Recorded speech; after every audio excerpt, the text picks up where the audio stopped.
Nityananda. I can start without her, if need be. And then she can come and correct me. Namo Vishnu Padaya Krishna Prastaya Bhutale Srimate Bhaktivedanta Shraminiti Namane Namaste Saraswati Deve Gauravani Pracharine Nirvisesa Sunyavari Paschacha Desatarine Jayo Sri Krishna Chaitanya Prabhu Nityananda Shri Advaita Gadadhar Shivasari Gaur Bhakta Vrinda Hare Krishna Krishna Krishna Hare Hare Hare Ram Ram Ram Hare Hare Radha Madhava Ki Jai.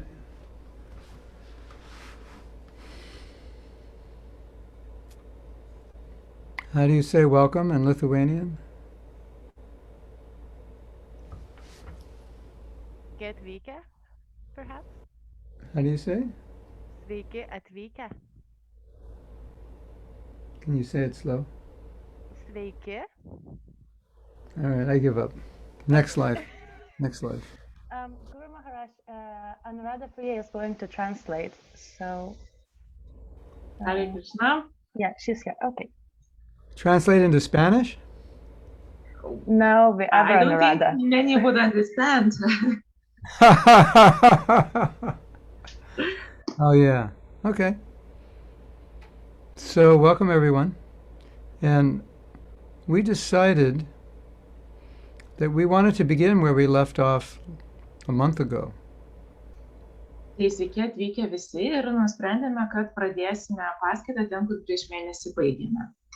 And so we wanted to review what we reviewed a month ago. Before we begin something new, we want to review something we've already done.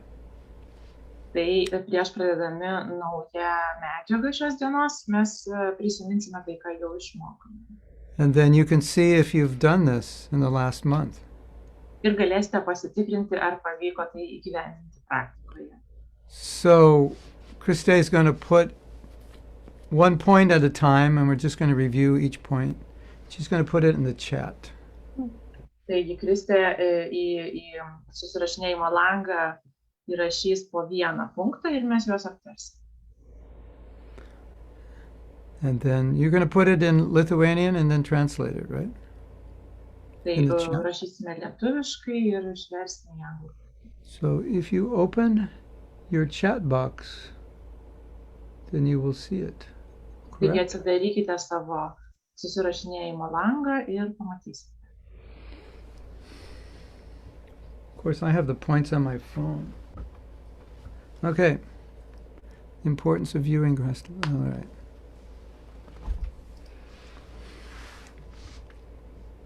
Grihastha ashram is not a dark well, it's an ashram. Grihastos ašramas tai nėra tamsios gilus šulinys, tai yra ašramas. Doesn't mean you can't make it a dark well. Tai nereiškia, kad jūs negalite jo paversti giliu šuliniu. But it's not meant to be. Bet neturėtų tai būti. So just like you have the other three ashrams, an ashram means it's a place from which you make spiritual advancement. Grihastha ashram is meant for making spiritual advancement. Taigi tai yra vienas iš ašramų ir ašramas reiškia, kad tai yra vieta, iš kurios jūs praktikuojate dvasinę pažangą. Taigi Grihastos ašramas yra skirtas dvasiniai pažangai.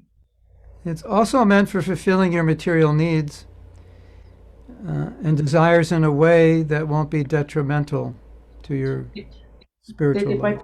Skirta tam, kad jūs galėtumėte patenkinti savo materialius poreikius, tokiu būdu, kad tai nebūtų pražūtinga jūsų dvasiniam gyvenimui. So, Grihasthas have a little more material facility than the renounced order. Taigi Grihastams suteikiama šiek tiek daugiau materialių laisvių ir patogumų negu kitiems So, yeah. ašramams. It's better to have the facility than spend your whole life meditating on how you want the facility and don't have it. Geriau jau turėti tas patogumus, negu praleisti gyvenimą mąstant apie tai, kad jūs norite tų patogumų, bet neturite. Sometimes I think of something funny. It goes like this. I ask the men, don't think about women. Taigi kartais aš mėgstu pajuokauti, sakau vyrams, negalvokite apie moteris. And what do you think they think about when I tell them not to think about women? Ir spėkite, apie ką jie galvoja, kai aš jiems pasakau, negalvoti apie moteris. They think about the thing you tell them not to think about. Women or whatever it is. Jie galvoja apie tą dalyką, apie kurį jūs liepėte jiems negalvoti, ar tai būtų moteris, ar koks kitas reiškinys. So a man may think, or a woman may think, I'm not going to get married. But maybe they're thinking about all the things they would like to have, but they're going to renounce, but they're not actually renounced. So it's better they have them than artificially renounce them. Taigi, moteris ir vyrai, jie gali galvoti apie tuos dalykus, kurių jie pasiryžę neturėti, bet visgi jie nepasiruošę jų atsižadėti, tai geriau jau turėti juos, negu galvoti apie tai visą laiką. So most people will be married in this world. Dauguma šio pasaulio gyventojų, jiems lemta gyventi santuokoje. Grihastha ashram is the arena where you do it in a way that it'll help you go back to Godhead. Ir Grihasthos ašramas yra ta arena, kurioje jūs gyvenate santuokoje tokiu būdu, kad galėtumėte greičiau grįžti atgal pas Dievą. Yeah, so in this class we're discussing how to do it, because how to do it is not so simple. Taigi šioje paskaitoje aptarsime, kaip tai padaryti, nes tai nėra taip paprasta. And if it were simple, we wouldn't be having this class. We wouldn't need to have it. Jeigu tai būtų paprasta, tai mums šios paskaitos nereikėtų. And there wouldn't be 1,000 books in the bookstores about how to have a good marriage if it were simple. Ir nebūtų knygynuose 1000 knygų tema, kaip gyventi gražioje santuokoje, jeigu tai būtų taip paprasta. But I think one of the big mistakes that's being made nowadays is people get married thinking we're going to enjoy sense gratification. Na, ir that's why you get married, to enjoy sense gratification, which is why non-devotees do it. But not us. Didžiausia klaida šiais laikais yra, kad žmonės galvoja ir tikisi, kad susituokę jie galės tenkinti savo juslės. Tai yra tai, dėl ko tuokiasi neatsidavusiai. It doesn't work that way. Deja, tai neveikia. A little sense gratification, yes. Not a lot. Galima šiek tiek leisti tų juslių tenkinimą, bet nedaug.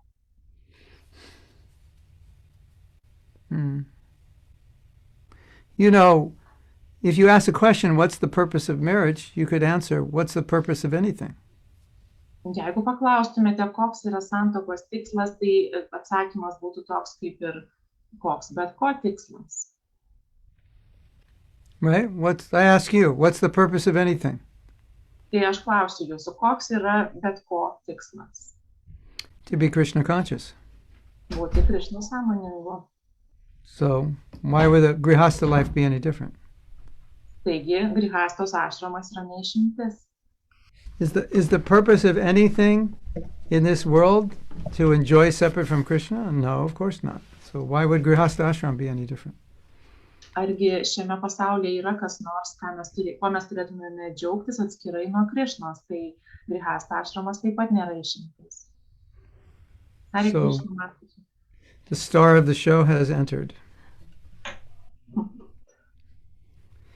We're reviewing the points from the last class. So we can go to point number 2. Taigi, mes pradėsime dabar apie antrąjį punktą iš praeitos paskaitos. Just going to put it in the chat. So you all can read it in the chat. Oh, yeah. And Prabhupada said the purpose of getting married is to have children. Prabhupada yra sakęs, kad santuokos tikslas yra susilaukti vaikų. It's a kind of new bhakti program, so to Čia yra speak. tokia nauja bhakta programa.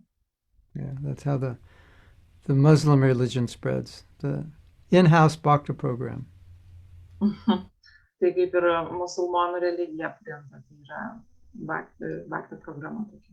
And what about all the grihastas that don't have kids? O kągi galime pasakyti apie tuos grihastas, kurie neturi vaikų? What do we do with them? Ką su jais darysime? Make them take sannyas? Ar mes juos priversime priimti sannyasų I don't think įžadus? so. I don't think so. Galbūt ne. Although Prabhupada said grihastha life is for having kids, some people just need companionship, partnership to support one another, and they're too old to have kids or they don't want kids. Nors Prabhupada sakė, kad santuokos tikslas yra susilaukti vaikų, bet kai kurios poros tiesiog yra kartu tam, kad palaikytų vienas kitam kompaniją. My wife said there are many other reasons. Mano žmona papildė, kad taip pat yra ir daug kitų priežasčių. And the goal is to be Krishna conscious, so that's the main goal. Visgi pagrindinė priežastis yra tapti Krišnos sąmonė. Kids, no kids, the goal is to be Krishna conscious. Ar turite vaikų, ar neturite, esmė yra tapti Krišnos sąmonė. Which is the goal of everything, so simple answer. Tai yra visa ko tikslas, taigi atsakymas yra tikrai paprastas. Okay. The next point we discussed last week. Taigi dar kitas sekantis punktas, ką aptarėme praeitą kartą.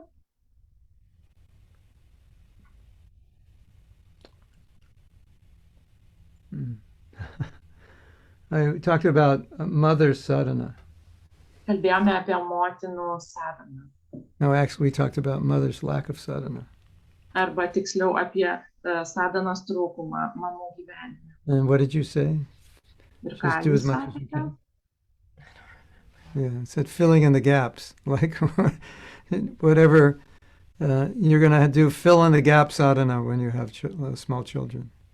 Taigi, kai tik surandate laisvą minutę, tai reikia jas užpildyti sadhaną. Regularly means what? Yeah, steadily if you can. Yeah. Forget it, it's fine. Whatever you can do. Yeah, it's.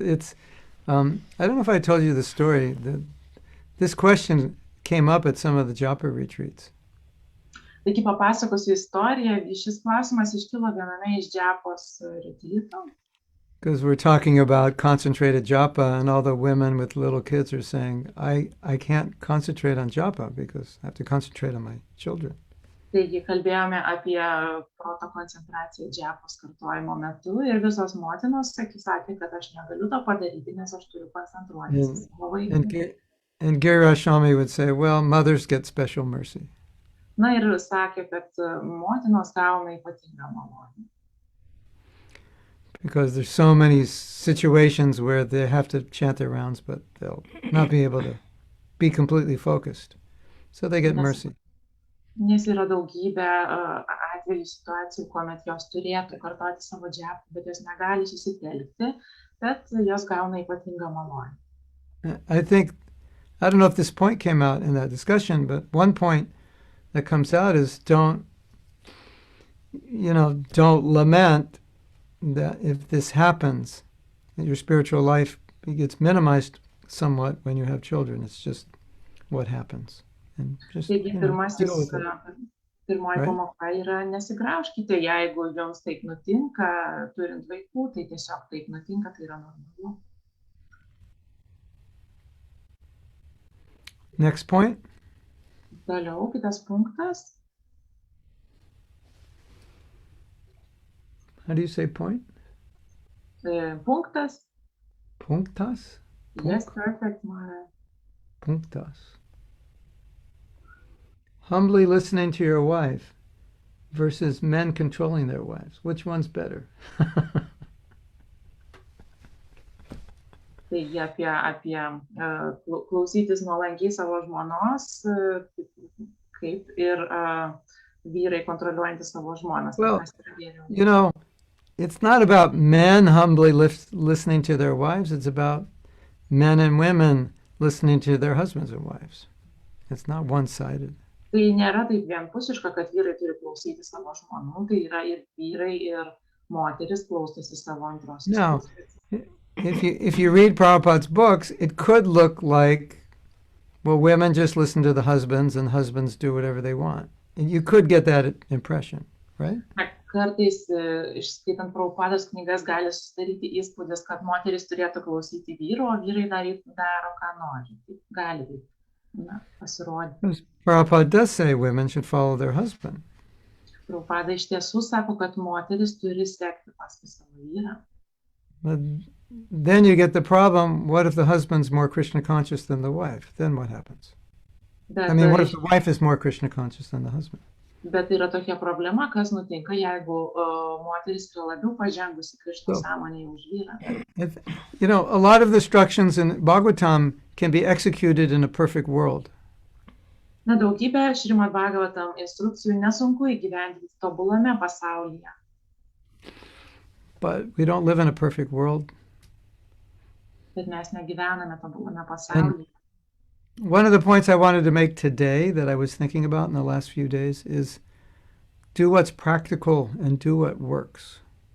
Taigi vienas iš dalykų, apie kuriuos noriu pakalbėti šiandien, tai yra teiginys, kad darykite tai, kas yra praktiška ir kas veikia. Okay, I have a common sense question for you.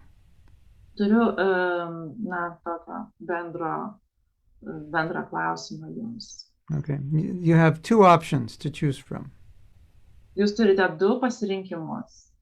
One is to perfectly follow the roles of husband and wife that are outlined in the Bhagavatam and end up divorced, or to use your common sense to work out the roles of husband and wife and have a good marriage. Which one's better?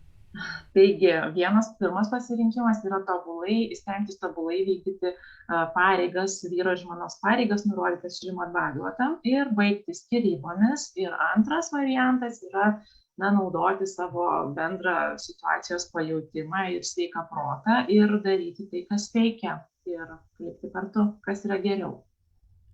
Okay, number one option is follow everything perfectly and get divorced. Raise your hand if you think that's the best option. Tai pakelkit rankas, kas galvojat, kad geriausia vykdyti viską, kas parašyta ir baigti skyrybomis.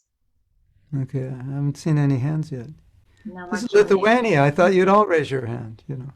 Maniau, kad Lietuvoje jūs rankų nekeliat. And the second option is practically work out what's best for making the relationship work. It may not perfectly follow all the rules and regulations of the Bhagavatam, but you'll have a good relationship. Okay, raise your hand if you like that option. Tai o dabar antras variantas yra we have a few hands. Įgyvendinti, bet sveiku protu naudotis ir išlikti santuokoje, išsaugoti ją. So, a potential problem, not just in Grihastha life, but in anything, is that we give up common sense to try to follow a Krishna conscious principle. Taigi, populiari problema mūsų judėjime yra, kad mes apleidžiame sveiką protą, bandydami tobulai sekti šastrų nurodymus. If you're in a situation and you're not really sure what to do, sometimes the easiest solution is just use your common sense. Kartais situacijose, kur jūs nesate tikri, kaip jas išspręsti, geriausia yra naudotis sveiku protu. She'll talk later. She's relaxing now. Ji vėliau papasakos, dabar atsipalaidavus. Sometimes, you know, the instructions for the perfect world don't work in the world that isn't perfect, so you have to make adaptations so that you can have a good, happy, balanced relationship. Kartais tas instrukcijas, kurios veikia tobulame pasaulyje, jūs turite jas pritaikyti netobulam pasauliui, adaptuoti, kad jos turėtų praktinę vertę. If you have a good relationship, it will help your Krishna consciousness. If you have a bad relationship, it's going to negatively impact your Krishna consciousness. Nes jeigu jūs palaikote gerus santykius, tai jie padės jūsų Krishna sąmonei, o blogi santykiai, jie kenks jūsų Krishna sąmonei. You agree? Ar sutinkate?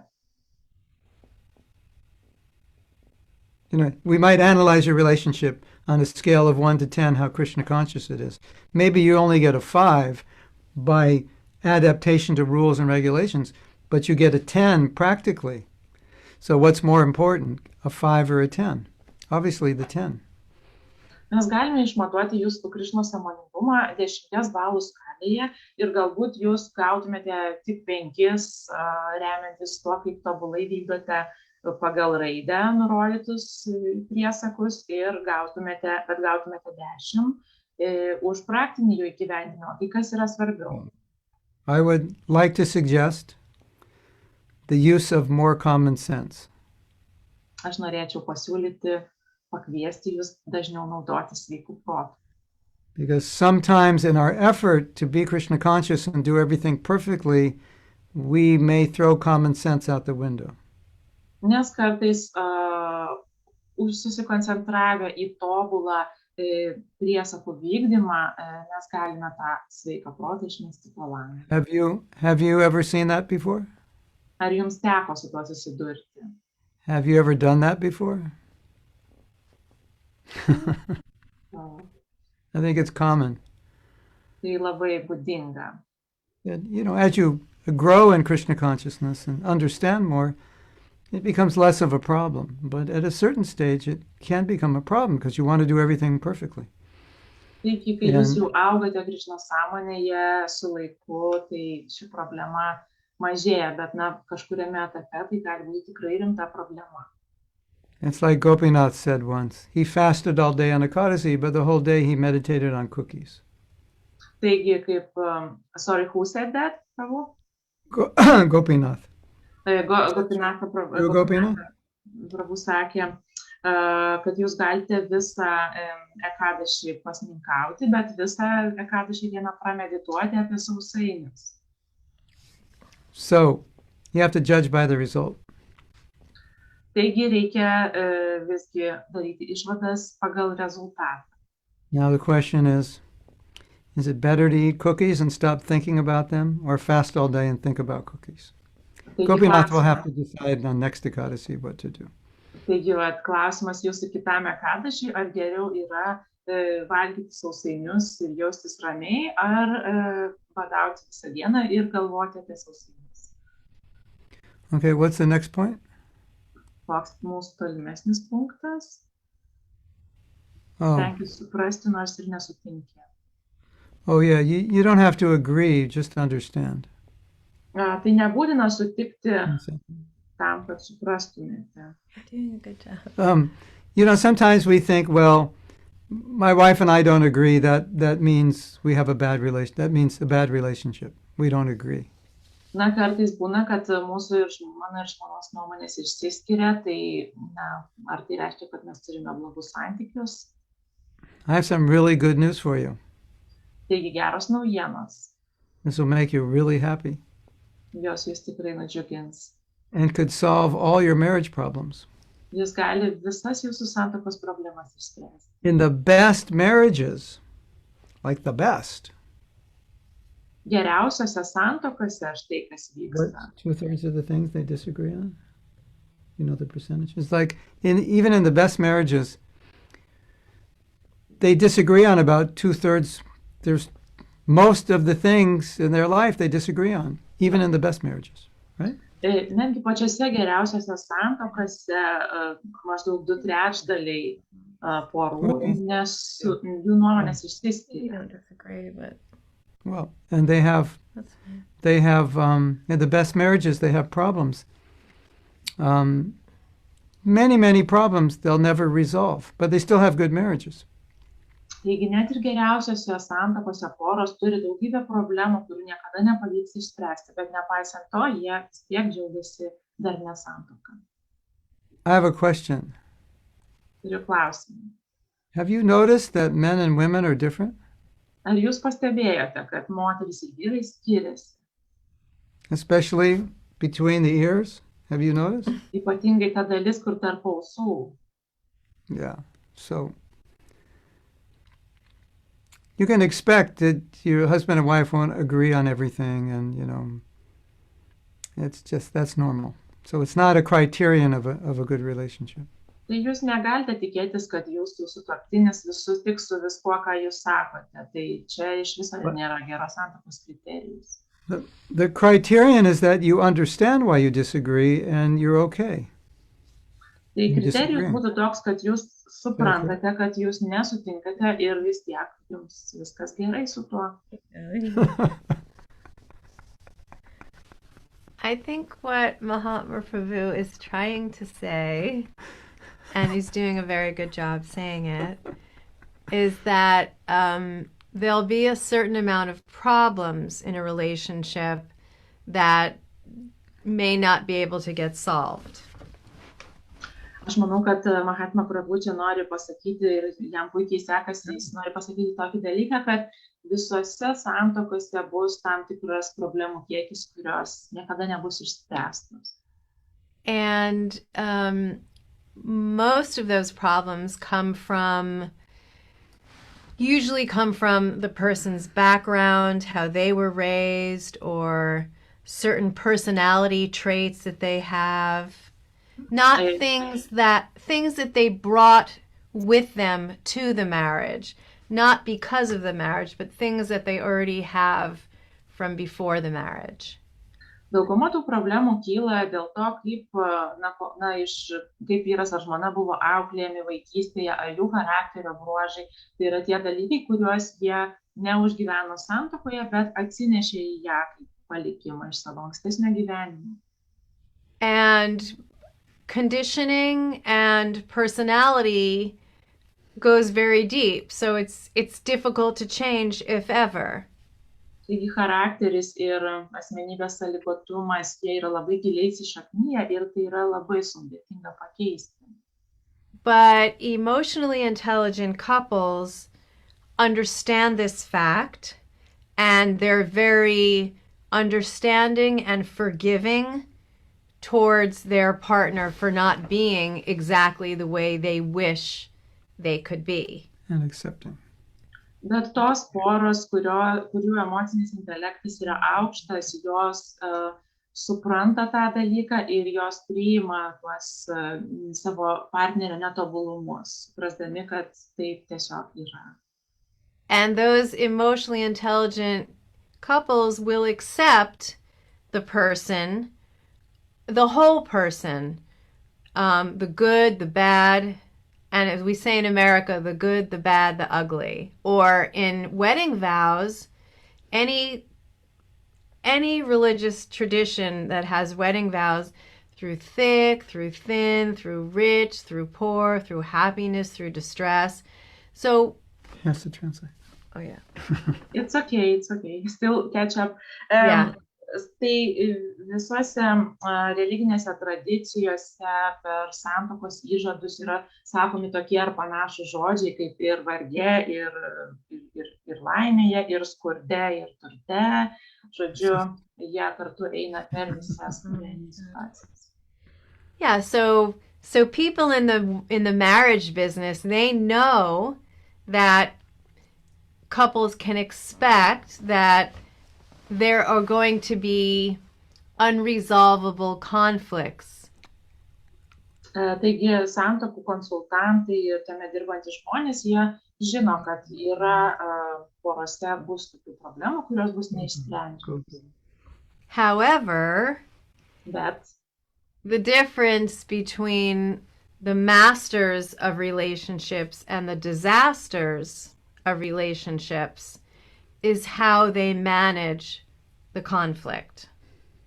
Bet skirtumas tarp pavyzdinių porų ir nenusisekusių porų yra tame, kaip jos konfliktus sprendžia. Everyone should write that down. How you manage the conflict. Visi prašau, užsirašykite tą frazę. Esmė yra, kaip jūs sprendžiate savo konfliktus. Do you want to take over now? Yeah. I was also thinking when Janava was talking that what adds to this problem is some idealized concept of what marriage should be like. Tai, ką Janava Mataji minėjo, tai kad problema yra tame, kad mes turime idealizuotą supratimą, kokia turi būti santuoka. The man has an idealized idea of his wife, the wife has an idealized idea of the man, and they have an idealized idea of how the relationship should be, and it's not going to be that way. Tai abu partneriai įsivaizduoja, koks turėtų būti jų vyras ar žmona tobulas ir kaip turi atrodyti tobuli santykiai, bet problema, kad tas tobulybės idealas praktikoje nėra įgyvendinamas. Maybe.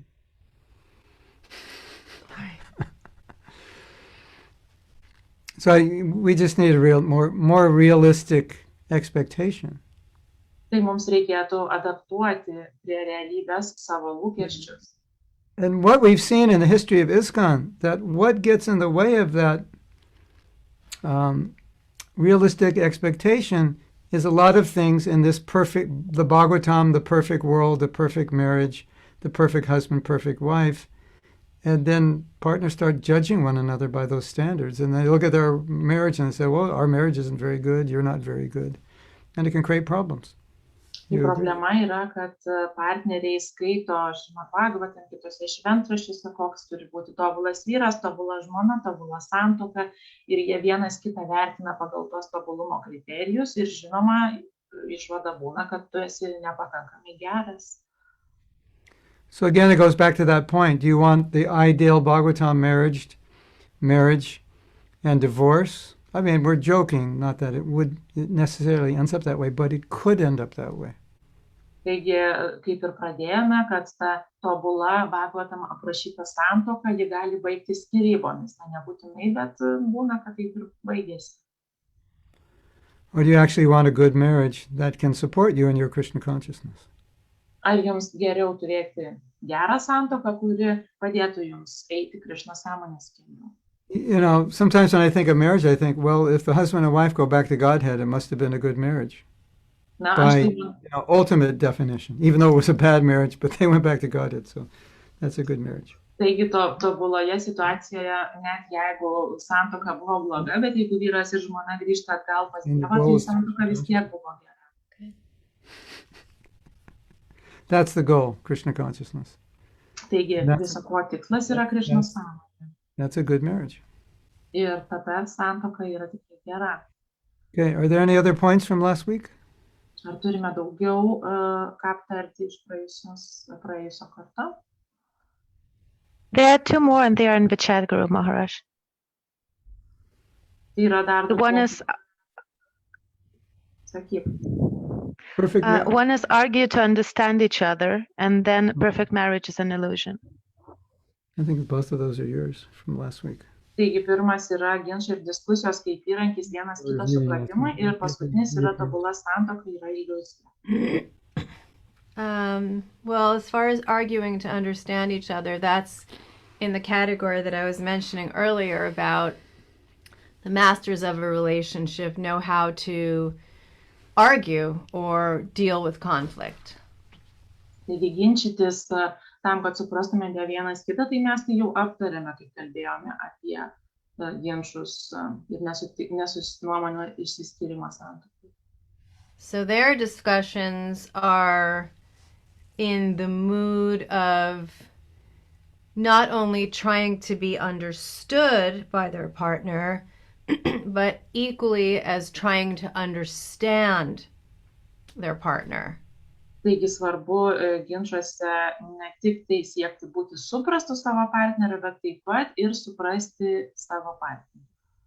So when you understand where somebody's coming from, why they think the way they do, why they do the things they do, you can begin to understand and accept and, if necessary, forgive. Taigi, suprasdami, iš kur ateina partnerio netobulumai, suprasdami jo priešistorę, jūs galite lengviau suprasti ir atleisti tos netobulumus. Generally, when we're in an argument with somebody, we don't really want to hear what they have to say. We're not interested in their point. We just want to make our point. Paprastai, kai kyla konfliktai, tai mes nebegirdime tos kitos pusės, mes tik norime būti išgirsti ir sakyti, ką galvojame. So two frustrated people going at each other, trying to make their point, it just creates more frustration. Nobody gets their point across, and nobody feels heard and understood. Taigi, du susinervinę žmonės, kuomet jie stoja vienas priešais kitą ir bando įrodyti savo teisumą, tai baigėsi tik dar didesnė frustracija, nepasitenkinimu ir nei vienas lieka neišgirstas. We call this gridlock, or if you can imagine two bulls, when they get their horns intertwined with each other and they're trying to, dominate each other, they're just pushing back and forth, but nobody wins and everybody loses. Tai čia kaip dvi ožkos ant tiltelio susitinka ir negali prasilenkti, tai jos ten stumdosi ragais ir niekas nelaimi. So that's the way to not understand, and that's the way the disasters deal with their arguments. Tai kaip vyksta, štai tokiu būdu vyksta nesusipratimai ir taip tie blogi santuokos pavyzdžiai, tai kaip jie tvarkosi su konfliktais. But if you're in a discussion or an argument with your partner and you can spend as much time listening to them as you would speaking about your point of view, that's going to change the energy and the dynamics. Bet jeigu vietoj tokio elgesio konflikto metu jūs skirtumėte tiek pat laiko savo partnerio išklausimui, kiek ir savo pasisakymui, tai visiškai pakeistų diskusijos energetiką. So spend more time listening and less time talking. Taigi stenkitės praleisti daugiau laiko klausydamiesi negu kalbėti. More time understanding and less time judging. Daugiau laiko stenkitės suprasti negu teisti. More time accepting and less time, what was the word I was thinking of? Criticizing. Yeah, there's another one. Judging. No. Criticizing. Okay, that's Taigi, stenkitės daugiau laiko priimti negu kritikuoti. Yeah. You get the idea. Suprantate turbūt, ar ne? There's more to say, but we only have so much time, so we'll just... That's enough for you. Taigi, now. Supratote, nes jau norime judėti toliau. Yeah, along with this idea comes the idea, well, we're not compatible. Taigi dažnai iš šitos kaip konflikto pasekmės ateina mintis, kad mes tiesiog nesuderiname. And the proof we're not compatible is we're always fighting. Ir tą nesuderinamumą įrodo tai, kad mes nuolat pykstamės. But to me, it doesn't prove you're not compatible, it proves you like to fight. Bet man tai visiškai neįrodo, kad jūs nesuderinami, tai įrodo, kad jūs mėgstate bartis. I always joke with people when they say, well, my husband and I, we always fight. And I say, whoa, do you like to fight? And they go, no, we don't like to fight. I said, well, if you don't like to fight, why are you always fighting? It doesn't make any sense. Taigi pas mane ateina žmonės ir skundžiasi, kad mes su vyru ar žmona visą laiką pykstamės. Tai klausimas kyla man, ar jūs mėgstate pyktis? Aišku, jie iš karto ginasi, kad mes nemėgstame to daryti. Tai klausiu, kodėl tada tą darote? And so they write it off as we're not compatible. Tai jie nurašo viską nesuderinamumui. Do you know Ar žinote? Some of the most uncompatible people have the best marriages and some of the most compatible people have the worst marriages? Did you know that? Ar žinote, kad kartais pačios nesuderinamiausios poros turi geriausias santuokas ir pačios suderinamiausios poros blogiausias santuokas? And you know one reason for this? Ar žinote, kokia to priežastis? Very interesting. Labai įdomi. Because the compatible couples think, well, we don't have to do anything, we're compatible. And the incompatible couples think, we have to work on this relationship because we're not compatible. And so they can end up having a better relationship. Nes tos nesuderinamos poros, jos galvoja, kad mes nesuderinami, mums reikia pasistengti dėl to, o tos suderinamos galvoja, kad tai mes ir taip suderinami, tai nieko daryti nereikia. Ir kartais viskas apsiverčia aukštyn kojom. I don't know why it didn't work out. Our charts were so good. Ir tada būna, na, aš nesuprantu, kodėl mums nepavyko, taigi mūsų astrologinės lentelės buvo tobulai suderinamos. It's because you didn't learn how to fight productively. That's why. Nes jūs neišmokote pyktis produktyviai. Or else you had a bad astrologer, or both. Arba turėjote blogą astrologą, arba ir tą, ir tą.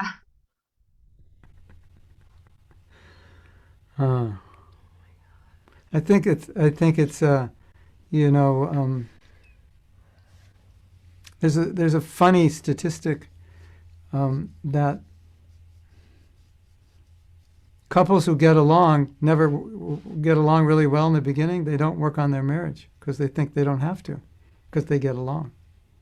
And then it gets worse over time.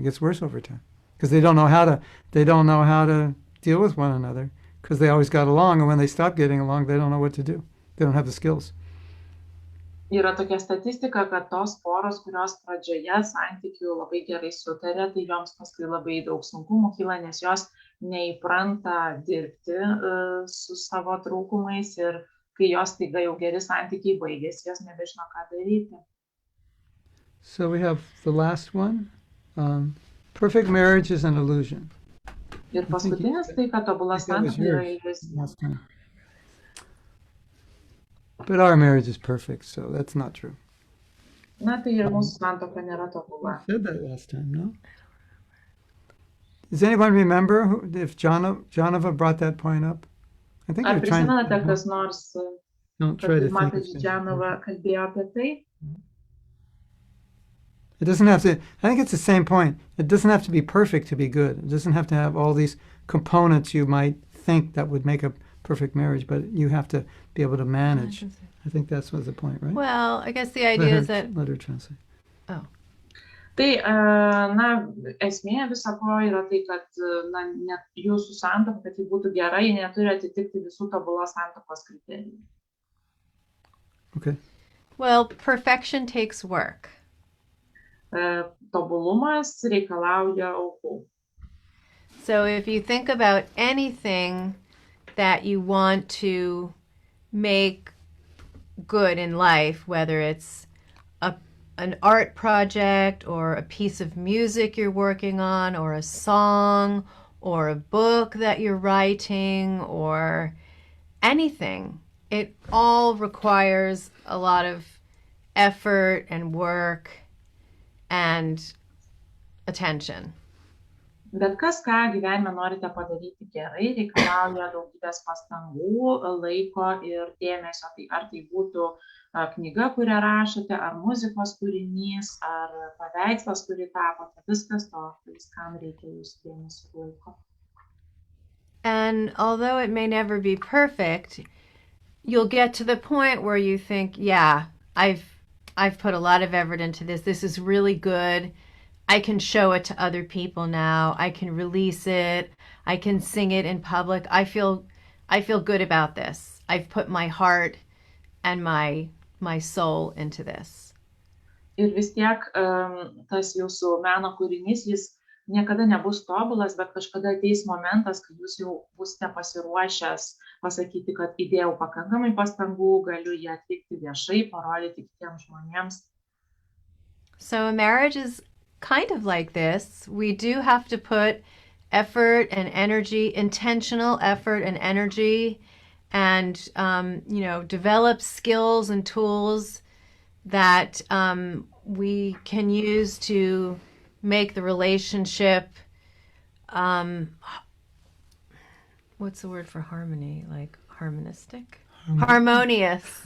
Make the relationship harmonious as it can be. And what Dr. John Gottman, who's like one of the biggest marriage experts in the world, he says, make it good enough. And good enough means that you can live with it.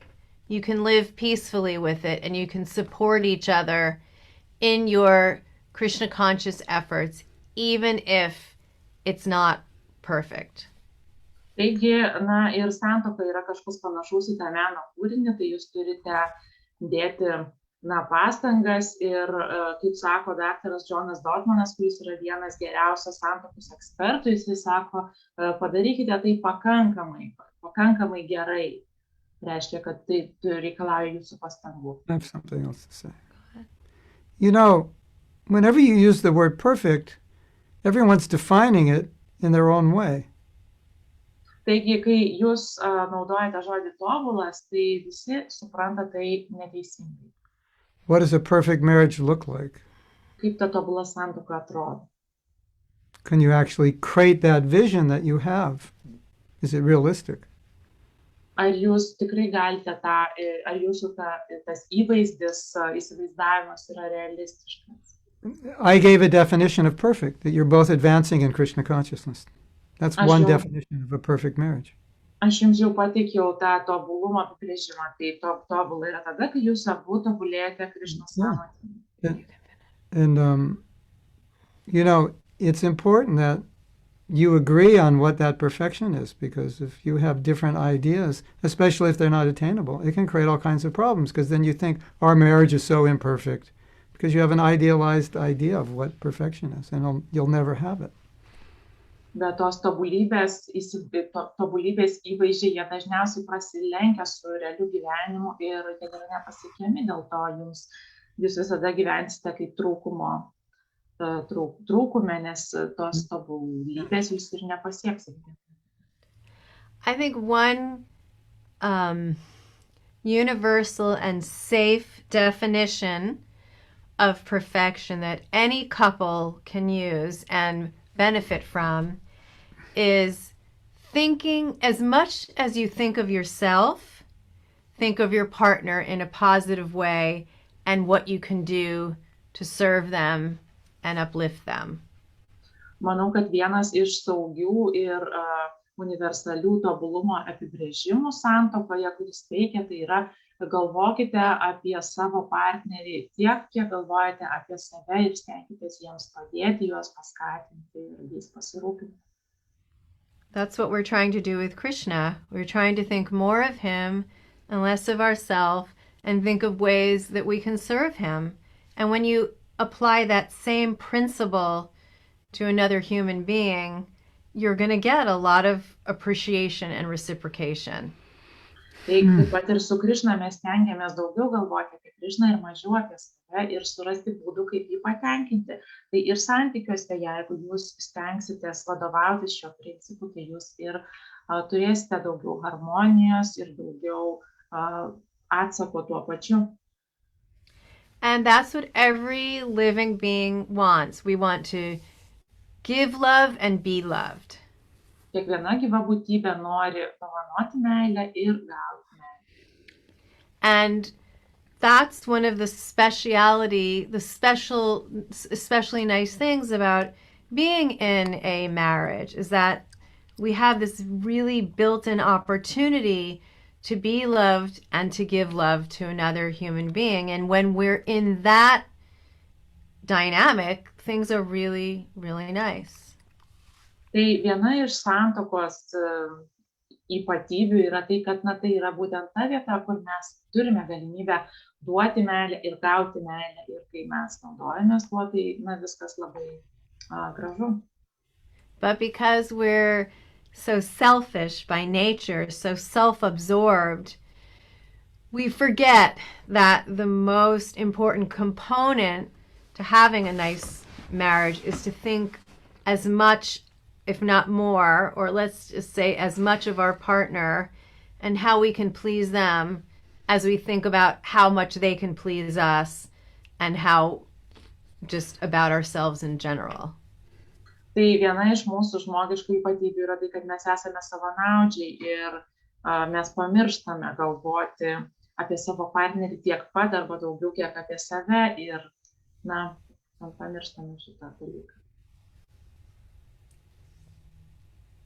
So we can start with today's topic, or we have some questions for today. Tai ar mes turime dabar kažkokių klausimų, ar galime tęsti šios dienos temą? So, Krista, you want to post them, or you want to just ask them? I can post them because we have already received quite a few questions. Okay. Should we take the questions here? Why don't we take the questions on the chat first? Okay, so that would be the first one in English. Tai dabar jau gavome daug klausimų, tai vat dabar bus į chatą, į surašinėjimo langą klausimai. I will translate this. Čia jau man versti šitą, ar ne, Kristi? So the question I'll translate in Lithuanian. Grihastha ašramas ir skyrybos. Kaip tvarkyti su problema, kad daugybė grihastų šeimų susiduria su skyrybomis, bent jau Lietuvos kongregacijai.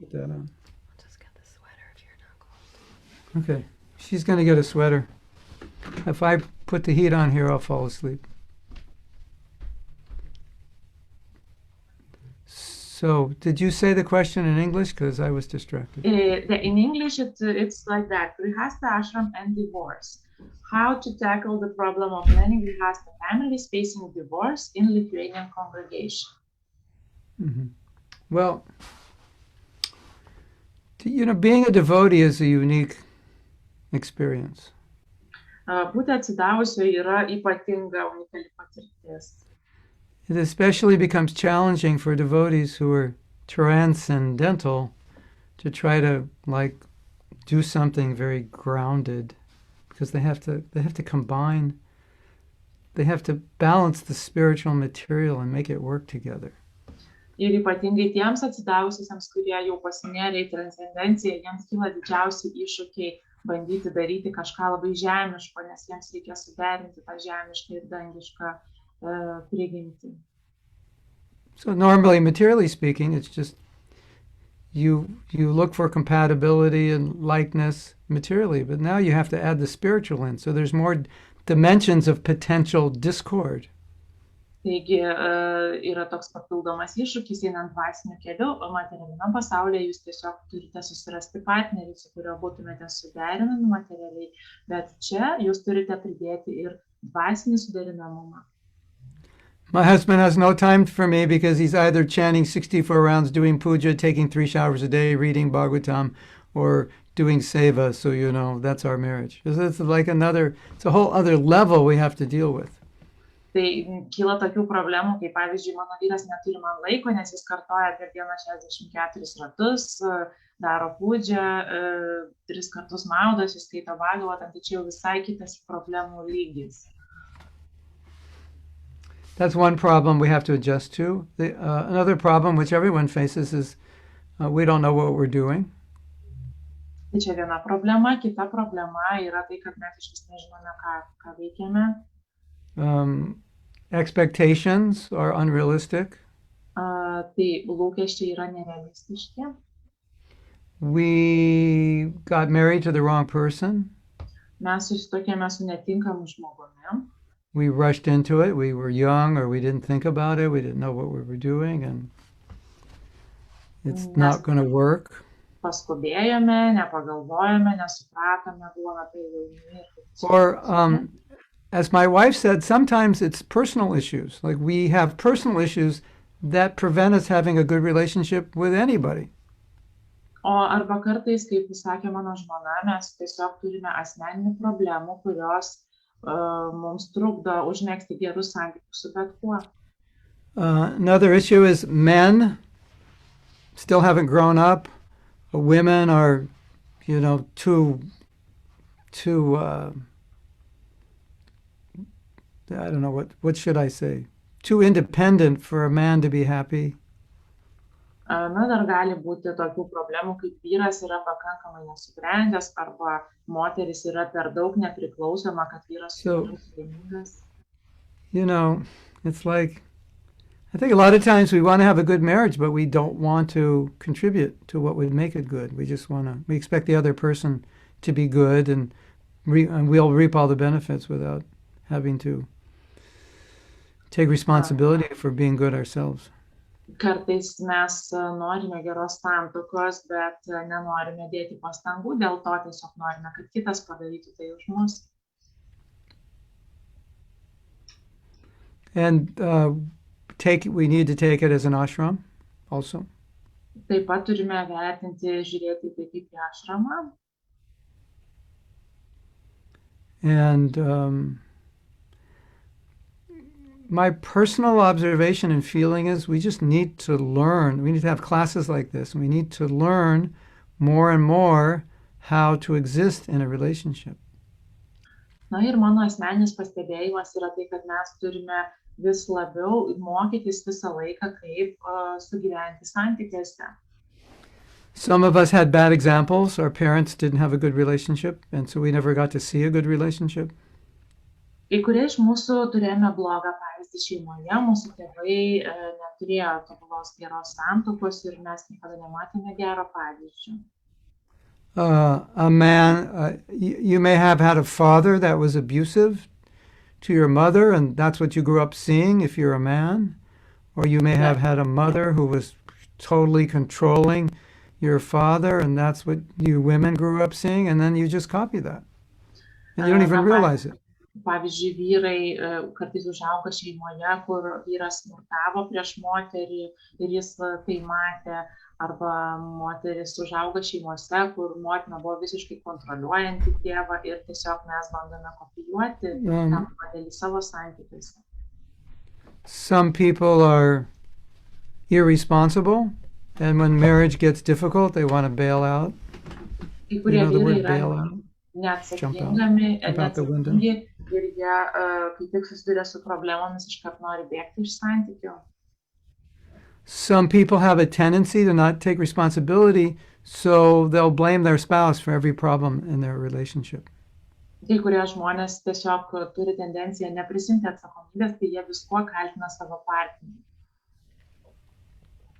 Prabhupada said this is the quality of a very immature devotee, that they'll blame a person or a situation on their problems. Tai Prabhupada sakė, kad tai yra labai nebrandaus atsidavusiojo požymis, kad jis dėl savo situacijos visą laiką suras ką apkaltinti. If you would just change, then we could have a better marriage. Jeigu tu tiesiog pasikeistum, tai mūsų santuoka būtų geresnė. If my husband were just different, then we'd have a better marriage. Jeigu mano vyras tiesiog būtų kitoks, tai mes būtume geresnės santykiais. In some cases, it's true, because the husband or wife may be incapable of being a good husband or wife, and there's nothing you can do. But I'm speaking in general. Kai kuriais atvejais tai gali būti tiesa, nes kartais vyras arba moteris jie tiesiog yra blogi partneriai, bet aš kalbu dabar apie bendrą situaciją. Yeah. I have this example. You may have heard me give this example. Gal jau girdėjote, aš sakiau tokį pavyzdį seniau. You get a driver's license, now you can drive a car, and you're a good driver. Taigi jūs gaunate vairuotojo teisės, jūs jau turite teisę vairuoti ir jūs esate geras vairuotojas.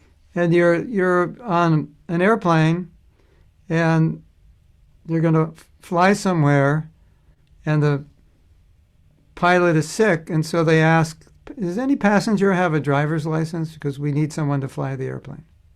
Arba, pavyzdžiui, jūs sėdate į lėktuvą ir pilotas staiga pasijunta blogai ir klausia per mikrofoną, gal kažkas iš keleivių turi teisės, man reikia pagalbos.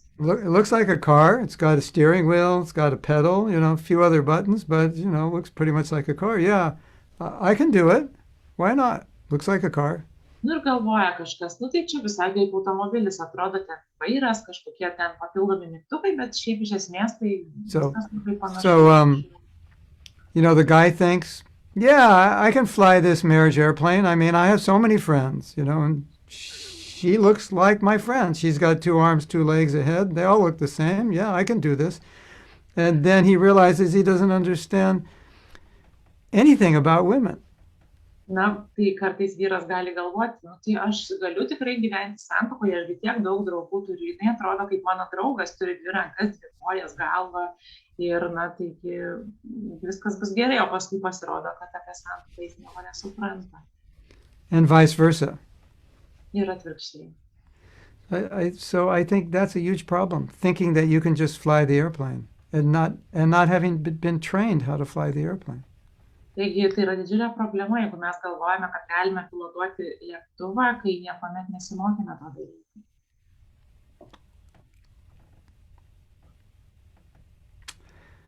But I want to say one thing, because this bothers me a lot. Aš noriu pasakyti vieną dalyką, kuris mane neramina.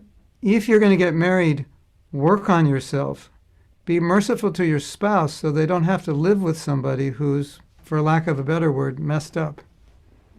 Tai jeigu jūs planuojate tuoktis, tai jūs turėtumėte dirbti su savimi, savo charakteriu, kad jūsų partneris negautų kažko, kas yra visiškai blogai. Yeah. So your kindness to your spouse is to be a better person yourself. Tai jūsų paslauga savo sutuoktiniui yra tapti geresniu žmogumi. So if you have personal problems that interfere in developing good relationships, then that's your love for your spouse is to work on those problems so you can show up to be better in the relationship. Tai jeigu turite problemų, asmeninių problemų, kurios jums trukdo būti gerose santykiuose, tai tvarkykite su tomis problemomis. Yeah, sometimes people ask me to find them a husband or a wife. Tai kartais žmonės prašo manęs surasti jiems žmoną arba vyrą. But sometimes these people have a lot of personal issues that they haven't resolved. Bet tie žmonės kartais turi daug asmeninių problemų, kurių neišsprendė. And not in every case, but in some cases I can tell if they enter a marriage, even if they're compatible, because of these issues, it's not going to work. Ir kartais, jeigu jie pradeda gyventi santuokoje, net jeigu suderinamumas yra geras, bet jie nieko nedarė, kad išspręstų tas problemas, tai santykiai neveiks. So I always emphasize improve yourself, work on yourself, because then you'll show up better in a relationship when you do that. Tai aš visada pabrėžiu, kad dirbkite su savo asmeniniam savybėm, nes tai padarys jūsų santuoką geresnę. Otherwise, all kinds of dysfunctional things will happen in the marriage. Jealousy, envy, heavy accusations, and that's all this stuff is just your own stuff coming out on this other person. Tai priešingų atveju santuokoje išlįs daugybė problemų, tokių kaip pavydas, kaltinimai, ir tai yra viskas, ką mes tiesiog turime viduje.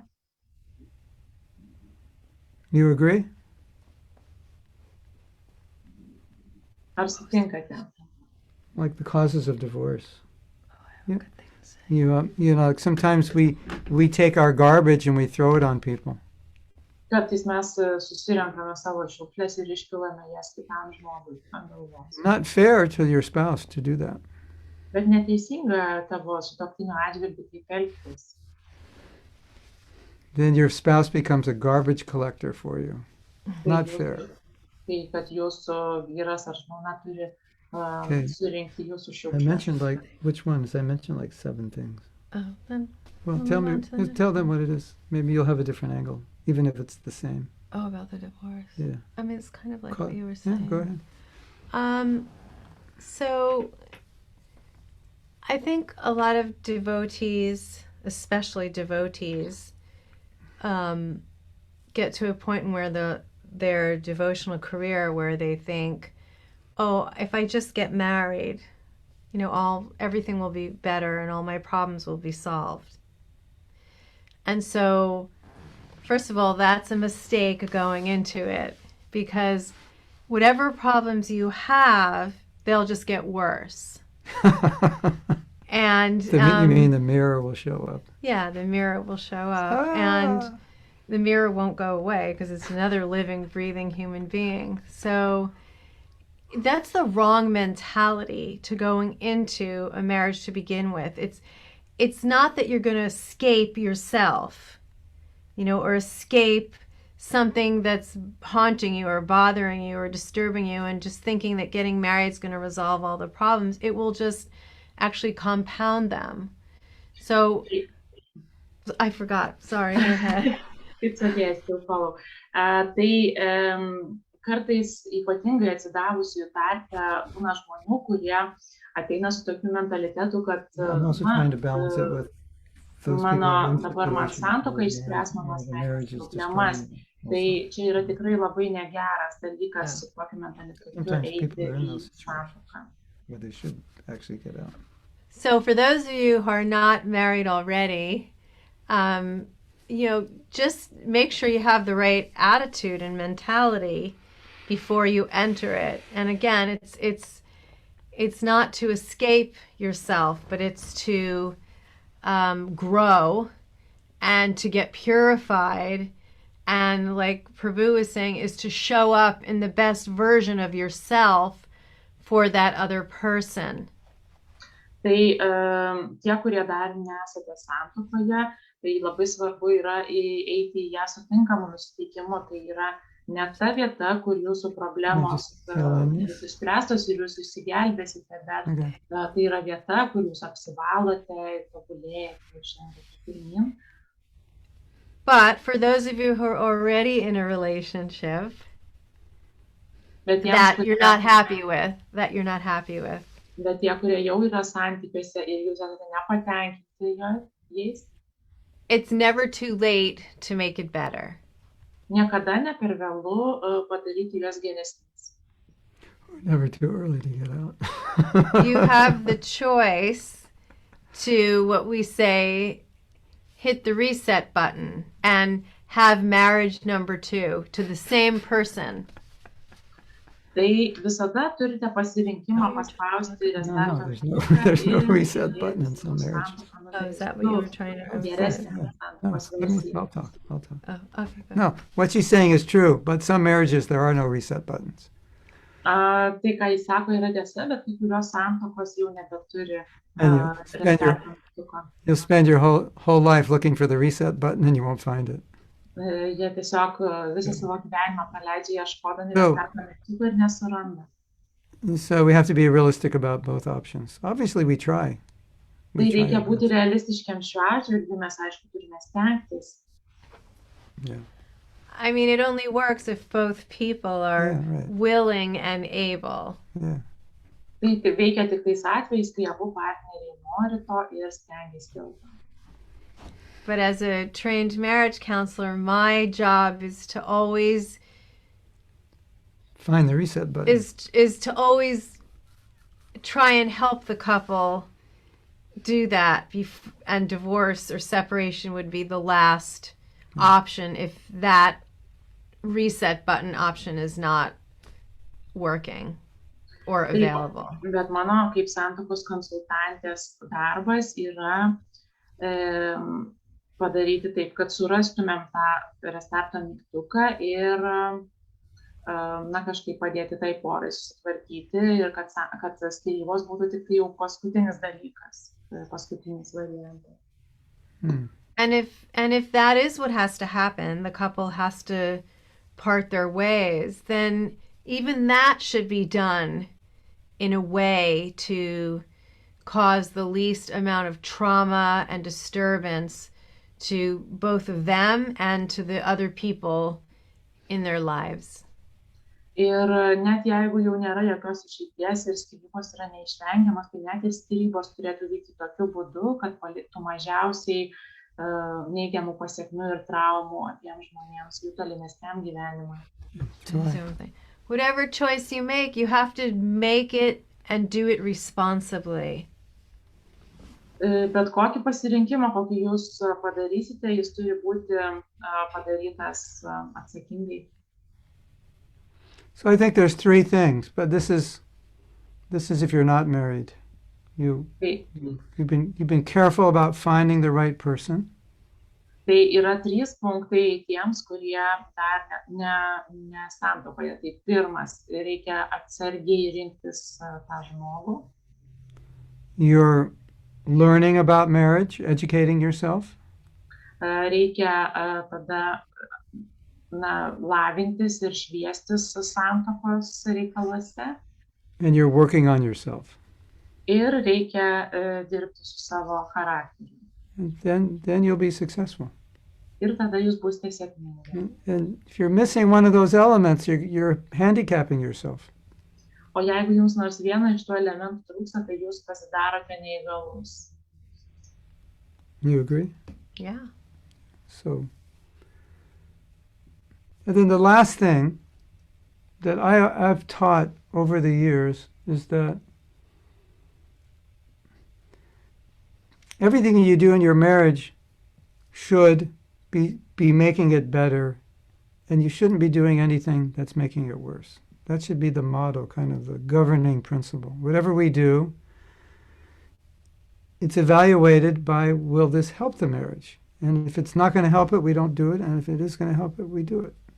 Tai yra svarbu vadovautis tuo kriterijumi, kai dėl visko, ką darote, tiesiog paklausti savęs, ar tai padarys mano santuoką geresnę ar blogesnę ir atitinkamai elgtis. Because often we do things because we just feel like it. Nes kartais mes tiesiog renkamės kažkokius dalykus daryti, nes mums taip tiesiog atrodo. There's a lot of things we may feel like doing that are disruptive to our relationship. Bet We mums gali can't just atrodyti, do it because we want to at the expense of the relationship. kartais mes darome dalykus dėl to, kad norime, bet jie kenkia santykiams. If you always want to do anything you want, whenever you want, however you want, then marriage is not for you. Jeigu jūs visada norite daryti tai, ką norite, kada norite ir kaip norite, tai santuoka yra ne jums. Because once you're married, your actions now affect another person. Nes jau kai jūs esate santuokai, tai jūsų visi veiksmai atsiliepia ir jūsų partneriui. Yeah. It's we-centered, not me-centered. If you're single, it can be me-centered, but if you're married, it's we-centered. Jeigu jūs esate vienišas, tai jūs galite susitelkti į save, bet jeigu jūs esate santuokoje, tai turi būti tas mentalitetas, kad aš koncentruojasi į abu žmonės.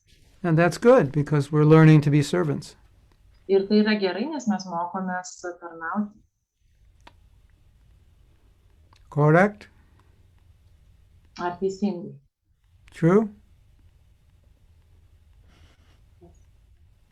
Good. What do we do now? More questions? Tai ar turime daugiau klausimų? We actually have quite a lot. I don't think we will manage to answer all of them today. But let's see. We got a question from Gopeshwari Devidasi on Facebook. Okay. Yes. How did the And it goes... Go ahead, please. Okay. How did the devotees marry complete strangers in the early days and create such successful marriages? Tai vertimas klausimo, kaip ankstyvosiomis judėjimo dienomis, kurie atsidavusiai tuokėsi su beveik nepažįstamais žmonėmis ir jiems vis tiek pasisekė sukurti gerą santuoką. A lot of the successful marriages of the early days were couples who joined together, not the couples that got married after. Tai Right? daug iš to judėjimo porų yra tos, kurios susituokė prieš tai, kai jos prisijungė, o ne po to. Prie judėjimo. Prieš tai, kai jos prisijungė prie judėjimo. I hate to say it, but the answer to that question is, if they're still together, it must have been luck, because most of them are not together. Man nepatinka atsakymas iš tą klausimą, bet iš tikrųjų, tai jeigu jie vis dar kartu, tai jiems tiesiog pasisekė, nes dauguma iš jų nėra kartu. And that's what I was saying before, in the perfect world, that would work, but we don't live in the perfect world. Tai yra tai, ką So, sakiau. yeah, Prabhupada stopped arranging marriages after a while because it didn't work. Tai, ką sakiau prieš tai, kad tobulame pasaulyje tai veiktų, bet mes negyvename tobulame pasaulyje ir Šrila Prabhupada dėl šios priežasties vienu momentu nustojo organizuoti santuokas. But having said that, it's always helpful to have your friends or family with you when you're making a decision, to make sure that you're making the right decision. Tai vis dėlto reikia pasitarti su kažkuo protingu tam, kad jūs galėtumėte padaryti gerą sprendimą. Otherwise, you fall in love with blonde hair and blue eyes, but it may be the wrong person. Jūs turite tapti draugais, nes iš pradžių jūs galite tiesiog įsimylėti mėlynas akis ir šviesius plaukus, bet jūs turite santykius tapti draugais. The car looks good, but the engine's not running well. And then... Automobilis gražiai atrodo, bet variklis neveikia. That happens a lot. Tai dažnai atsitinka. You know, I think we talked about this before, but we have a big problem in society today. Manau, kad kalbėjome apie tai seniau, bet mūsų visuomenėje yra didelė problema. When was the last time you went to wherever you go, Spotify or iTunes or whatever, YouTube, and heard a song that said, I met you. Here's how the song goes. I met you, and then we went to our parents' house, and my parents came, and your parents were there, and then we looked at the astrology, and then the uncles and grandparents came, and then they decided it was a good match, and we got married, and we raised a family, and we had a good family. When was the last time you heard that song? Tai kada paskutinį kartą girdėjote dainą, kurios žodžiai sakytų, kad, tai mes sutikome vienas kitą, tada mes nuėjome namo, tėvai mus palaimino, tada nuėjome pas astrologą, tada kiti tėvai mus palaimino ir tada mes nusprendėme, kad bus gera santuoka. When I was a kid, the Beatles sang a song. It was actually Ringo Starr wrote it. Do you believe in love at first sight? Yes, I'm certain that it happens all the time. You know that song? You ever heard that? Bet iš tikrųjų, tai aš kai buvau jaunas, tai Beatlai Ringo Starras parašė tokią dainą, kurios žodžiai sako, kad, ar tu tiki meilę iš pirmo žvilgsnio, ir atsako, kad taip, tai visą laiką taip būna. So how many songs have we heard? When I look into your eyes, I forget everything and I just want to run off with you, even though you're married with 3 kids and your husband could kill me. Ir kiek kartais girdėjote dainas, kurios žodžiai sako, kad jeigu aš kai tave matau, aš viską pamirštu ir tik noriu su tavimi pabėgti, nesvarbu, kad tu turi vyrą ir 3 vaikus ir tavo vyras mane užmuš. So, look at the conceptions we have programmed into our head about marriage. Taigi reikia pasižiūrėti, kokius įsitikinimus mes turime apie santuoką savo galvoje. Those samskars are deeply ingrained and it makes it difficult. Tos samskaros yra giliai įsišaknyjusios ir labai sunku su jomis tvarkytis. I was with some Indians and I said, why is divorce so low in India compared to the West?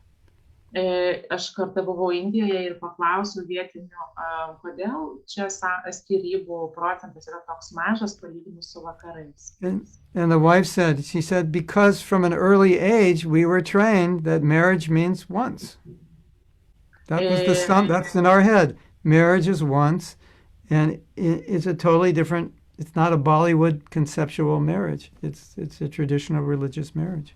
Ir atsakymas buvo toks, kad nuo pat jaunystės, nuo vaikystės indus jie treniruojami, kad santuoka yra tik tai kartą, kad jinai yra, tai yra vieną kartą ir visam gyvenimui, ne taip kaip Bollywoode vaizduoja. And we have this concept, you get married and you have this beautiful wedding gown and you save it to give to your daughter. So when she's old, she has your wedding gown. Ir kartais ir tuose filmuose taip rodo, kad santuoka įvyksta ir tenai jūs išsaugote tą gražią vestuvinę suknelę, kurią mama dėvėjo ir perduoda dukrai. So the joke is nowadays they don't give it to their daughter because they have to save it for their second marriage. Bet dabar jau realybė kitokia, yra toks juokelis, kad jau dabar nebeatiduoda savo dukrai, nes reikia pasilaikyti tą suknelę savo antrai santuokai. So that's the culture that's one of the big challenges we face. Tai ir tas didžiulis iššūkis, kuriuo mes susidurėme. You agree? Ar sutinkate? Yes? So we have to, have the right conception of marriage. That's going to help a lot. So what are the duties? What are the expectations? What are the purposes? That will help us tremendously when we enter marriage, not to become disillusioned or frustrated. Jeigu mes turime tinkamą supratimą apie santuoką, apie savo lūkesčius ir apie realybę, tai mums padės santuokoje neįkristi į iliuzijas ir nenusivilti. Till we decide to stop. Okay, at least 1:30. Okay, next question. Toliau kitas klausimas.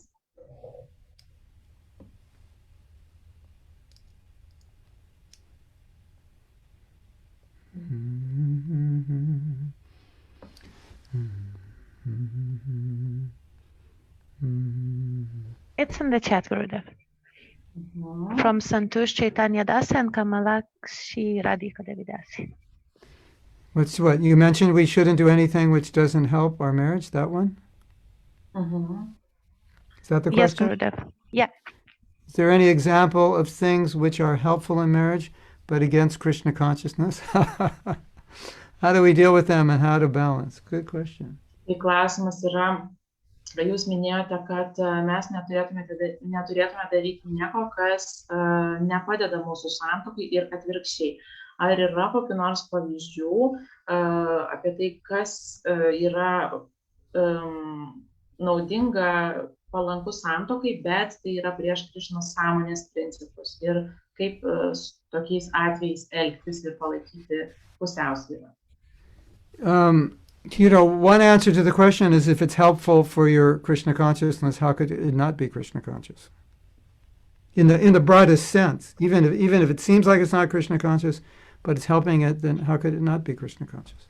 Tai vienas klausimas yra tai, kaip net jeigu kažkoks tai dalykas, reiškinys neatrodo kaip palankus Krišnos sąmonei, bet jeigu jis jums iš tikrųjų padeda, tai kaip tai negali būti, kaip tai turi būti prieš Krišnos sąmonę.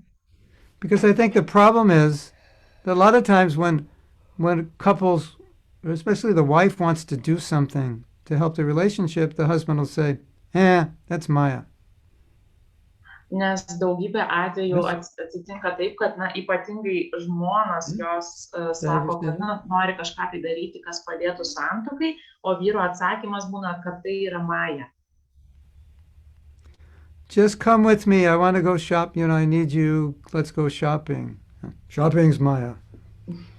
Tai eik su manim, brangusis, reikia į prekybos centrą, noriu apsipirkti ir atsakymas būna, kad apsipirkinėjimas yra Maya. But if your whole relationship, Shantos, depended on today whether you go shopping with your wife or not, I think you'd probably go shopping, right? And you would say, yeah, that was the most Krishna conscious thing that I did today, because now she's happy and the relationship is better. So I think you have to see it that way. Not just deal with it out of context and just say it's not Krishna conscious. Bet jeigu tai yra gyvybės ir mirties klausimas jūsų santykiams ir jau išlikimui, tai jūs tikrai, manau, eisite su savo žmona apsipirkinėti, nes nereikia tų dalykų matyti atskirai nuo konteksto. You see, the thing is, when you get married, you have so many duties which are not, I don't want to say they're not Krishna conscious, but they're not externally, they don't in and of themselves look very Krishna conscious, but they're part of a bigger context of an ashram which makes them Krishna conscious in a broad sense. Tai kai jūs susituokėte, tai Grihastha ašrame atsiranda labai daug elementų, kurie iš pirmo žvilgsnio atsitino konteksto atrodo kaip ne Krišnos sąmoningi, bet jie priklauso platesniam kontekstui ir tas bendras visuma yra Krišnos sąmoninga. But the point is, it's not Krishna conscious not to do those things.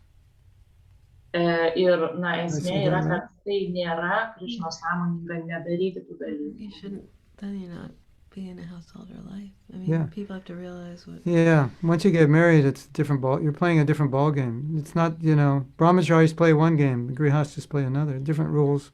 Scoring is different. Tai kai jūs esate brahmacharis, jūs žaidžiate vieną žaidimą, o grihasthas play kitą žaidimą ir ten yra visai kitos taisyklės ir toks vertinimas. Yeah. A lot of men go into depression after they get married when they realize it's a different game. And they didn't know that the game was different. They thought it was going to be the same. Daugybė vyrų, jie įpuola į depresiją, kai santuokoje supranta, kad jie jau kitokį žaidimą žaidžia, o prieš tai jie nesuprato, kad tai yra kitas žaidimas. So once you accept the game and the new rules, then you're okay. But if you don't accept it, you go crazy. You drive yourself crazy. Tai jeigu jūs suvokite, kad tai yra kitas žaidimas ir priimate naujas taisyklės, tai viskas bus gerai, bet jeigu jūs tam priešinatės, tai jūs išprotėsite.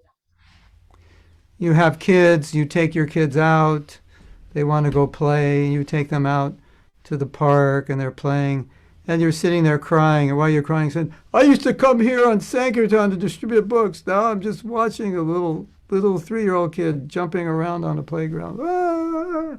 No, that's what Grihastha life is all about. Tai kai jūs, pavyzdžiui, turite vaikų ir juos reikia išsivesti į lauką, reikia žaisti su jais parke, tai jūs nusivedate juos į parką, sėdite, žiūrite ir verkiate. Kodėl tu verki? Na, tai verkiu dėl to, kad prieš tai aš čia ateidavau platinti knygų ir kartoti mantrą, harinamą, bet o dabar aš turiu čia žiūrėti į kažkokį 3-metį pyplį žaidžiantį. Different reality. Tai visai kitokia realybė. Then the brahmachari is thinking, oh my God, what did I do? I shouldn't have gotten married. Well, it's too late. Ir tada It's brahmachari your duty, it's your new ashram. Susigriebė už galvos ir sako, ką aš padariau, man nereikėjo tuoktis. Na, bet jau per vėlu, tu jau perėjai į kitą pusę. When these kinds of things came to Prabhupada, Prabhupada said, well, you should have understood. It's too late now. Don't give up your responsibility. Na, ir kai tokiom problemom ateidavo pas Prabhupadą, jis sakydavo, na, tai reikėjo galvoti prieš tai, dabar jau per vėlu, turi tvarkyti su savo atsakomybėm. It's just, if you want to play, you gotta pay. Jeigu norite žaisti, tai reikia ir sumokėti už tai kainą. I think a lot of men like to play, but they don't want to pay. Manau, daugybė vyrų nori žaisti, bet jie nenori už tai mokėti. You have something to add? Okay. I don't know, Santosh, if that was okay or not, or if you're crying right now, getting the bad news. Nežinau, ar tai patiko jums atsakymas, bet galbūt jūs dabar verkite, gavote blogų naujienų. It's Santosh, it's something that most Grihastha men go through, especially those who were brahmacharis. And it's not easy to make, it's a compromise. You make compromises. Na, tai daugybė vyrų praeina, buvę brahmachariais praeina pro šią problemą. Tai nėra lengva, bet reikia ieškoti kompromisų.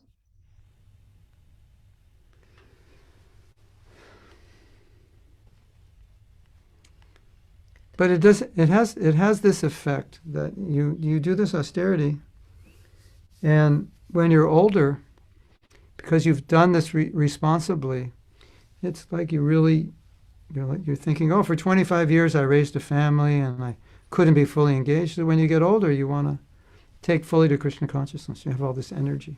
So it has that effect, purifying effect. And you may have never got to that point if you didn't get married. So now, you're older, you've kind of had it, experienced it, you're more renounced. But maybe it would have never gotten there if you weren't married. Bet tai turi tokią privalumą, tai kai jūs jau būsite geresni ir jūs praeisite visą tą apsivalymo mokyklą, tai jūs tada galėsite pasinerti iš tikrųjų į Krišnos sąmonę jau būdami gilesni. Ir jeigu jūs nepraeitumėte poros santuokos instituciją, tai jūs galbūt ir niekada nepasiektumėte tokio lygio vėliau. The reality is that most 99% of the devotees just actually need to get married, right? Even if there's some part of them or side of them that wants to stay unmarried because it seems higher or better, ultimately, physically, emotionally, psychologically, they need to be married. Realybė yra tokia, kad mūsų judėjime 99% žmonių, jiems būtina tuoktis ir gyventi santuokoje. Net jeigu iš pradžių ir galite galvoti, kad nenoriu tuoktis, nes čia taip yra išaukštinta labiau gyventi nesantuokoje, bet fiziškai ar psichologiškai jums ateina toks poreikis anksčiau ar vėliau. So if you know that you need to do something, then the best thing is to do it and to do it to the best of your ability. Na ir jeigu jūs jau žinote, kad jūs privalėsite kažką padaryti, tai geriausia tiesiog nerti ten ir padaryti tai geriausiai, kaip galite. It's like, you know, having a fight with yourself. There's no point in beating yourself up. You just stop fighting and take care of yourself. Tai čia kaip kovoti su savimi, tai jokio tikslo neturi savęs plakimas, tai geriausia yra tiesiog baigti kovoti ir priimti save. And as one very nice devotee I know put it, she said, I figure that I'm going to put all of my energy and all of my effort to make my Grihastha life as wonderful as it possibly can be. Tai kaip vienas atsidavusis pasakė, kad aš įdėsiu visas pastangas, kad padaryčiau savo santuokinį gyvenimą taip tokį nuostabų, koks jis tik tai gali būti. So that at the end of my householder life, I can look back and say, wow, I did that so well, I never have to do it again.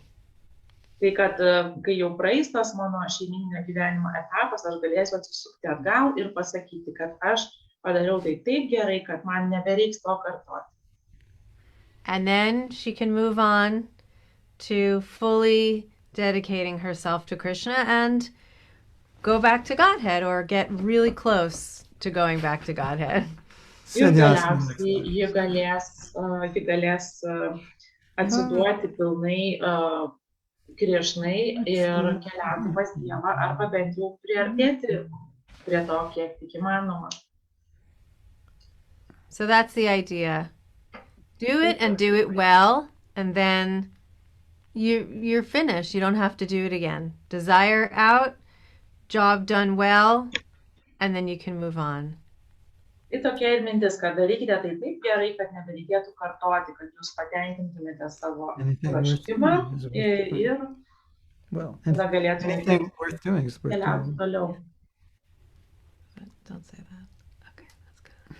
Okay, we have another question. Ar yra daugiau klausimų? We have quite a few, Gurudev. It's 1 hour, 30 minutes of class already. So would you like to take more or? What do you want to do? How much longer is it supposed to be? We could have, maybe we have to schedule another session for all these questions. Is somebody just have their question, they're dying for us to answer.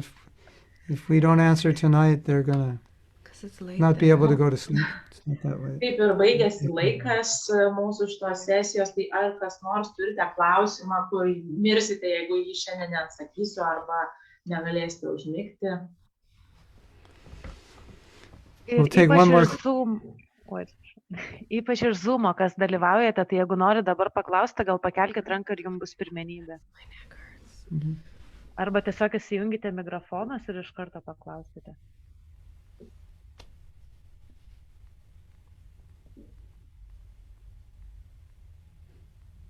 Let's see, do we have anyone here? You can re-ask. In other words, if you already asked a question, you could ask it again, and we'll give it priority status. Tai jeigu kažkas jau raštu uždavėt klausimą ir neatsakėm, tai galite vis tiek, jeigu labai reikia, paklauskite dabar. Because we still have like at least 6 unanswered questions, so this would go on forever. Yeah. Forever. Well, if I were you, I would try to love Krishna. Oh, we have a question. It's what's the right age to marry for girls and boys in case of arranged marriage? Turime klausimą, koks yra geriausias amžius merginams ir vaikinams tuoktis. Čia turime omeny planuotos santuokos. That question is easy to answer. Šitą klausimą lengva atsakyti. 8 for girls and 11 for boys. 8 metų mergaitėms ir 11 metų berniukams. I think Prabhupada's wife was 8 when they got married, and he was Man like, atrodo, Prabhupada žmonai buvo 8, kai jie susitarė. the answer to that question is, it's different for everybody. Tas atsakymas yra skirtingas kiekvienam. Because society is so varied now. It's not necessarily there's one right age for everybody. Nes dabar visuomenė yra tokia skirtinga, ne vienalytė, kad nėra to vieno bendro amžiaus visiems. Some men, I find, are quite immature. And so I look at them and I think, you're too young to be married, even though you might be 30 years old and you still haven't matured yet. So I think it will depend on the individual. Aš žiūriu kai kuriuos vyrus ir galvoju, kad jūs dar nesubrendę santuokai, nors jam jau 30 metų, kad tai yra visiškai neišvalu. Yeah. You know, what if you're doing a PhD and you're in university for 8 years? O jeigu jūs, pavyzdžiui, studijuojate universitete, doktorantūrą 8 metus. The Vedic system, you arrange the marriage, but it actually happens like 10 years later or 8 years later. So that can be done. Pagal vedinę sistemą, tai ta santuoka yra suplanuojama anksti, bet reali santuoka įvyksta po 8 ar 10 metų. But, it also depends on the culture you raise your kids in. Tai labai priklauso nuo kultūros, kurioje augate, auginate vaikus. It may not work well for them, and then they'll have an issue with you.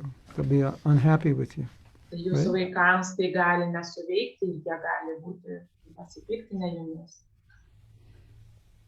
You want to hear something funny? One devotee asked a couple who had an arranged marriage how it was.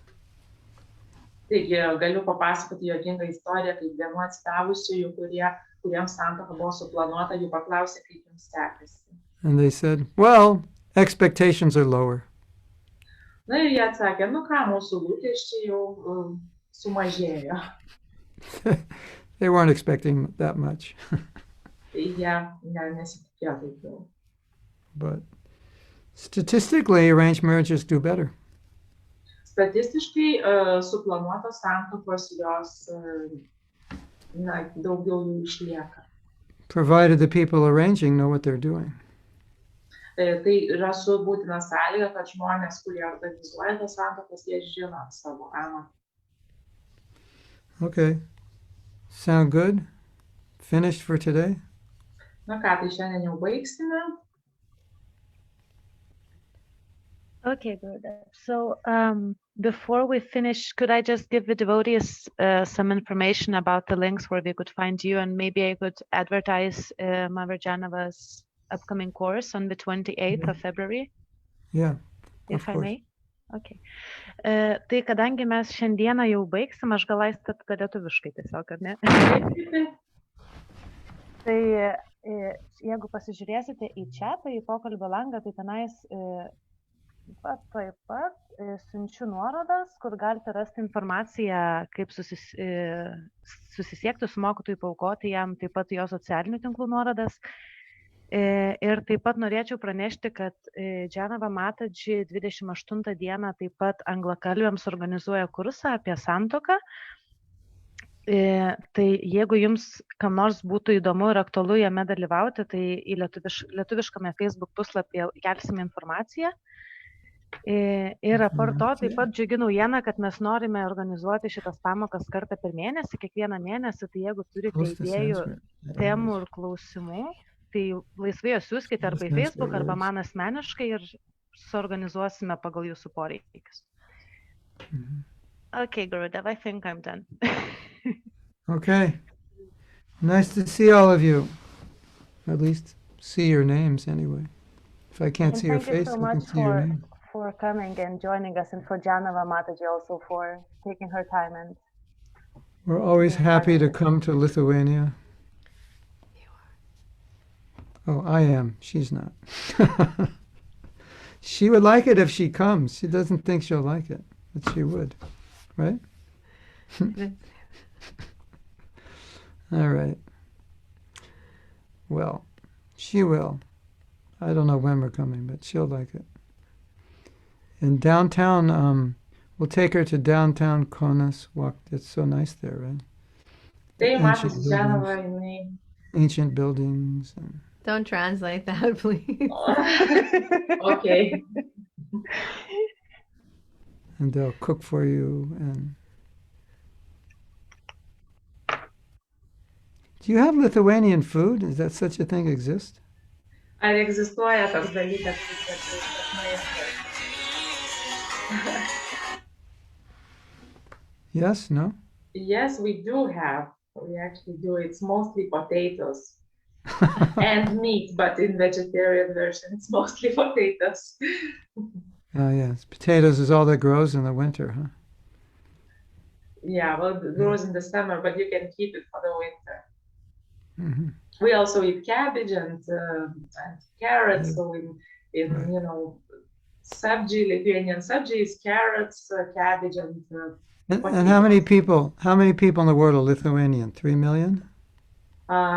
now less probably. Well, inside Lithuania, it's like 2.7, but there are some more around the world spread out. So there's only 3 million of you. So you're like a rare species. Yes, we are. Maybe but not a dying species. Or maybe. Actually, we are dying species. If you all don't get married and have 2 kids, the Lithuanians are going to die out, right? They'll become extinct. And there'll be big Facebook pages. Save the Lithuanians. They're going extinct. Marry a Lithuanian. Reproduce. Right? Kadangi labai jau esame nykstanti tauta, tai reikia greičiau visiems turėti bent po 2 vaikus, kitaip kursime Facebook'o puslapius, gelbėkit lietuvius, jie nyksta. Yeah. Anyway, we will see you someday in Lithuania, but I don't know when. After the virus. I don't know if this virus is going to go away. It seems to be gathering strength. Well, maybe after the people get tired to fight with it. Yeah. Okay. We'll see what happens, what Krishna wants. All right. Thank you, everyone.